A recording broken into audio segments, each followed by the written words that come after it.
Hello everyone, welcome to our new video. In this video we are going to discuss about some Java programs based on loops. Before this video I have already made another video that also describes some Java programs that are based on loops. So the link is given here and also in the description box. You can watch the video from there. And today we are going to discuss about some more Java programs that are based on loops. So let's start the video. Now our first Java program. Write a program to accept a number and check whether it is a SPI number or not. Now when a number is said to be a SPI number, if the sum of the digits of the number is equals to the product of the digits of the same number. Let's say for example here we have accepted a value which is 1124. Now the sum of the digits is 8 and the product of the digits of the same number is also 8. So therefore 1124 is a SPI number. Now we are going to write the code to check whether the number is a SPI number or not. So here we have written the program to check whether the number is a SPI number or not. The logic is that we are going to accept a number from the user and we are going to extract that every digit of that number by using the modulus operator. Now we are going to add the digit and store the result in another variable and multiply the digit and with another digit and store the result in a different variable. So for the purpose we have declared two different variables, sum and product, to store the sum and product of the digits respectively. Now we have accepted the value in the variable num and we have made a copy of this. Now we are executing a while loop and the loop will be executed continuously until the value of num becomes 0. So for the first time when user give the value to num, obviously user gives a value that is not equals to 0. So if the value stored in the variable num is not equals to 0 or if it is greater than 0, then it will enter the body of the while loop. In the next statement, d equals to num modular division 10, it extracting the last digit of the number.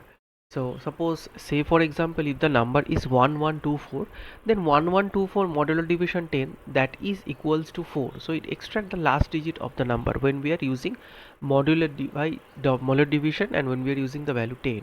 If we divide any value, if we use modulus operator and we modular divide any value by 10 also, then we are getting the last digit. And in the next two digit we are adding the last digit or the extracted digit that we have extracted from the number with the variable sum, as well as we are multiplying the same digit with the variable product also. And num equals to num by 10 that we have written also to make the digit shorter. So after 1124 the value becomes shorter 112. Now the loop will again continue until this loop continues until the value that is stored in the variable num it becomes 0. So at the end of the while loop we are going to check whether the sum is equals to product or not. If it is, then it is a SPI number, otherwise it is not a SPI number. Now here we are going to work with some inputs to get it. Let's say the number is 1124. Obviously it is a SPI number, so the result displays that it is a SPI number. Now work with some different input. Now let's work with a different input. Let's say for example 245. The sum of the digits of this number is equals to 11 and the multiplication is equals to 40. So this number is not a SPI number. Our next Java program, we are going to write a program to input a number and check and print it whether it is a pronic number or not. What is a pronic number? A number is said to be a pronic number if the number is the product of two consecutive integers. for example 12, it is a Pronic number as because it is the product of two consecutive integers, say 3 and 4. So similarly 20 is also a Pronic number. It is a product of two consecutive integers, 4 and 5. Similarly 42 is a Pronic number, and 56 is also a Pronic number because it is a product of two consecutive integers, 7 and 8. So all the number which are the product of two consecutive integers are known as a Pronic number. So we are going to write here a Java program to check whether a number is Pronic number or not. We have written a Java program to check whether a number is a Pronic number or not. So we have accepted a number in the variable, say num. We have declared a boolean variable is Pronic and initialize it to false. In this reason that if the number is a Pronic number, if the number that accepted from the user is Pronic number, then we are going to change the value of this variable, boolean variable. So is Pronic becomes true, and if the value of this variable is equals to true, then obviously the number is a Pronic number, otherwise it's not a Pronic number. So if throughout the program the value of this variable is equals to false, then the number that we have accepted from the user is not a Pronic number, otherwise it is a Pronic number.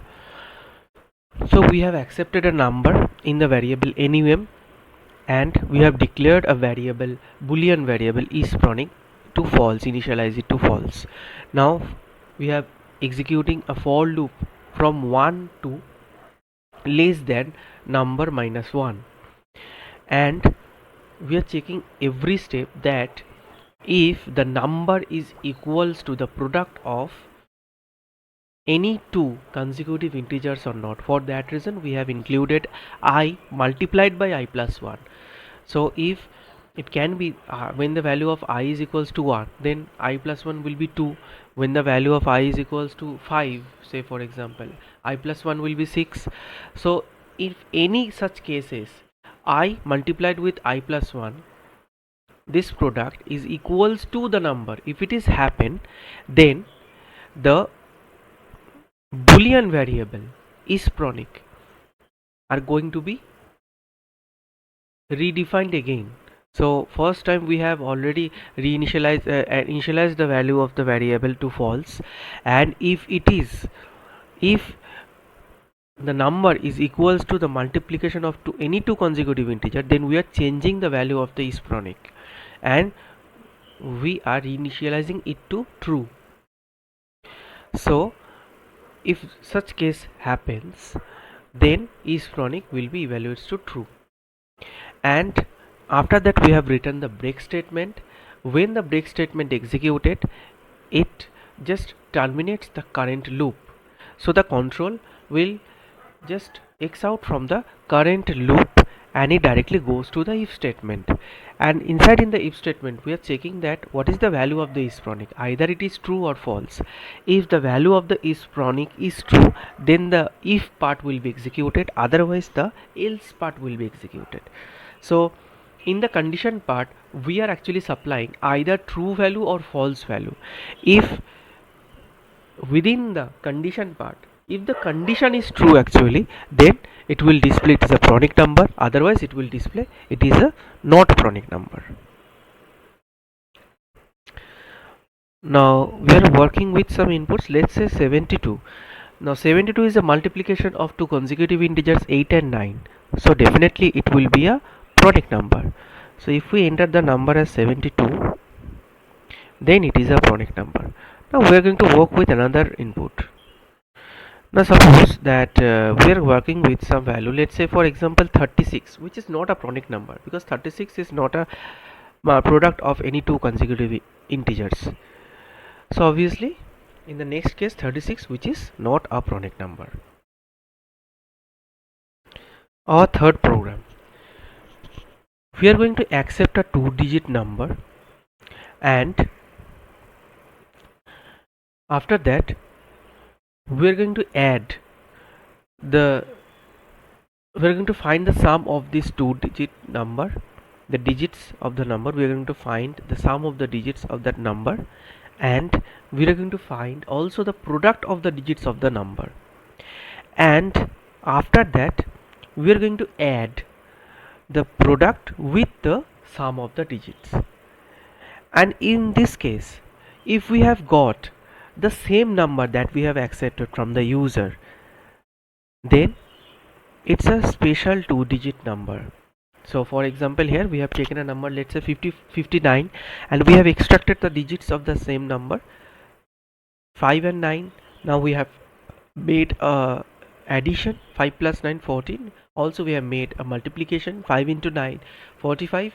Now we have add these two things, means the sum of the digits and the product of the digits, we have add these two, so it's obtained also 59. That is also the number that has been accepted from the user, so it's a special 2-digit number. So this is the program to check whether a 2-digit number is a special number or not. So here we have accepted the number in the variable n. As you can see that we have accepted the number in the variable n. We have already made a copy of that number to variable num. Now we have declared a variable count. It is used to check whether the number is a 2-digit number or not. A variable sum has been used. Initialize it to 0 to store the sum of the digits of the 2-digit number, and a variable product, initialize it to 1 to store the multiplication result of the digits of the same number. So while the value of num is not equals to 0, this loop are going to be executed, and it will execute this statement in a sequential manner. So we are extracting the digits of the variable num, and we are adding it to the variable sum, as well as we are multiplying the digit with that of product also, and the result will be stored in the product. Now we are incrementing the value of the count by 1 for sure that it's a 2-digit number, so in that case count will be equals to 2. When the loop terminates, count will be equals to 2. So if count is not equals to 2, directly it will print it's an invalid input and it terminates. And if count is equals to 2, so it goes in the else if part, and it will add the sum and with the product. And if the result is equals to n, then it will print it's a special 2-digit number, otherwise it will display it's not a special 2-digit number. So first we are going to work with the input 59. Here we are going to work with the input 59. It's a special 2-digit number. Now let's say we are going to work with another input. Let's say for example 52. It's not a special 2-digit number, as the multiplication and sum are different. If we multiply it, we will get 10, and if we add the digits we will get 7. So 10 plus 7 is 17, which is not equals to 52. So here it is displayed it's not a special 2-digit number. And if we enter more than 2-digit number, it will also give us a error message. So we are entering, suppose a number, let's say 1 2 3. It's a more than 2-digit number, so it will give an error message, invalid input, please enter 2-digit number. Our next program, we know what is a prime number. If the number is divisible by 1 and the number itself, it is a prime number. Now here we are working with a twisted prime number. A number is said to be twisted prime if a new number is obtained after reversing the digits of a prime number. So let's say for example 13 is a prime number, and if we reverse the digit of the 13, what we will get 31, which is also a prime number. So in that case 13 is a twisted prime number. So a number is said to be a twisted prime if we reverse first of all the number should be a prime number, and after reversing the digits the reverse number is also a prime number. So this is our Java program. The logic is that first of all we are going to accept a number from the user. We are going to check it whether the number is a prime or not. If it is prime, then we are going to reverse the number. After obtaining the reverse of the number, we are going to check again whether the reverse number is also a prime number or not. If it is, then it's a twisted prime number, otherwise it's not a twisted prime number. Okay, so here we have declared public class twisted prime. We have accepted a number in the variable num. We have accepted it. A user will give a number in the variable, it will be stored in the variable num. If the number is equals to 1, then obviously it will display it's not a twisted prime number. Now, so we are ensuring that a user will give a number that is more than 1, so it will go directly in the else part, and in the else part we have declared a boolean variable which is prime, and we have initialized it to true. Now we have created a for loop. Now in this for loop we are checking whether a number is prime number or not. If the number is not a prime number, then the variable is prime, the value of the variable will be changed to false.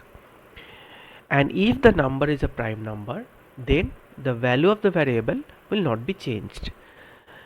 So the logic we have obtained here, we are starting with 2 and we are continuing the loop up to less than equals to number divided by 2. So if we have accepted a number from the user which is 13, so we are starting with true, and we are continuing this part up to less than 6, less than or equals to 6, and we are checking whether the number is divisible by any such value of I or not, means from 2, 3, 4, 5 or 6 or not. If it is not divisible, if the variable num, means half of the value num is not divisible by any such value of I, then obviously is prime will never be equals to false.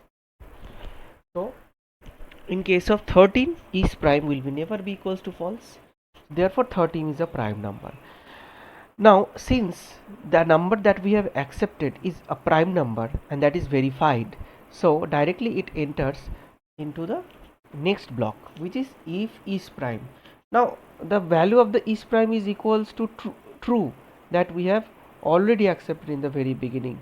Is prime equals to true, and in this for loop the value never gets changed also, because the number is a prime number, therefore is prime is remains still true.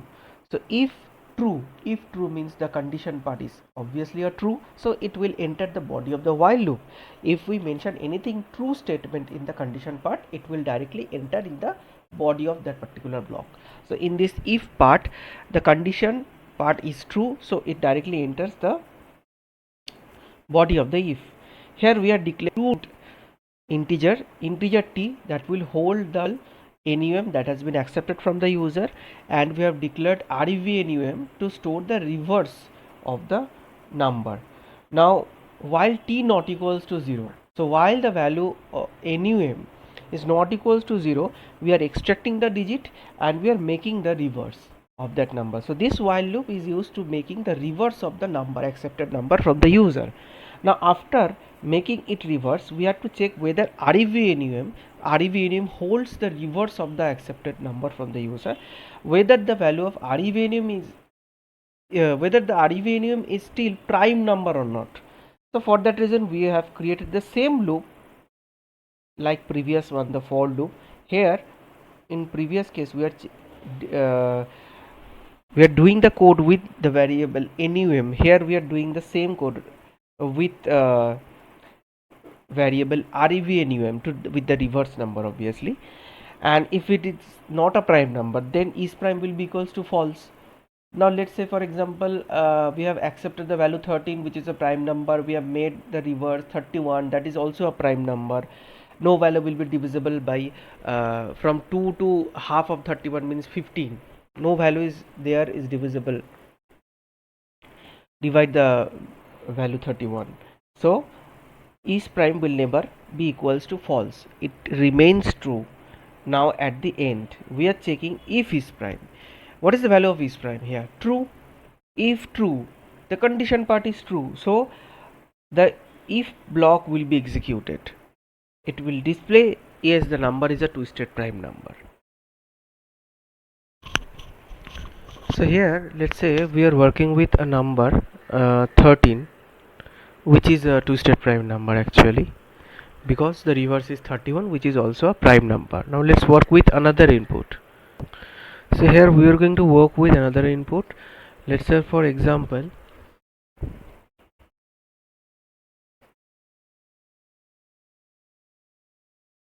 23, which is a prime number, but if I reverse it 32, which is that is also not a prime number. So in that case, if we work with this input 23, it will also give the result it is not a twisted prime number. Our next program is to display all the numbers between a range that are perfect square. So we are going to accept the range from the user, the starting range and ending range, and we are going to display all the numbers which are perfect square. So we have written the code for this to obtain the perfect square, and we have entered the range m and n from the user, and according to the condition the value of m should be greater than 0 and n should be greater than 0, and m, the starting range, must be less than the ending range. So inside in this we are going to check whether a number is a perfect square or not.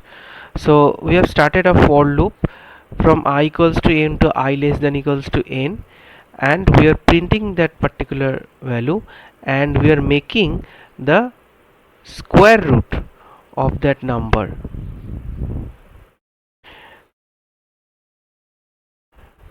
So in such a way that the square root of the number, if it is matches with the floor value, as we know that the floor value, the 2 point, suppose the number is 2.54, the floor value is what, 2. So if it is matches with the floor value, then it is a perfect square, otherwise it is not a perfect square. So if we work with the inputs, let's say for example between 10, we are going to display all the perfect square. So these are the perfect square numbers between 10 and 50. As you can see that this is the list of numbers between 10 and 50, and 16 is one of the perfect square, 25 is the perfect square, 36 is a perfect square, no, and 49, this is the last number, is a perfect square number. No other numbers are perfect square between this range.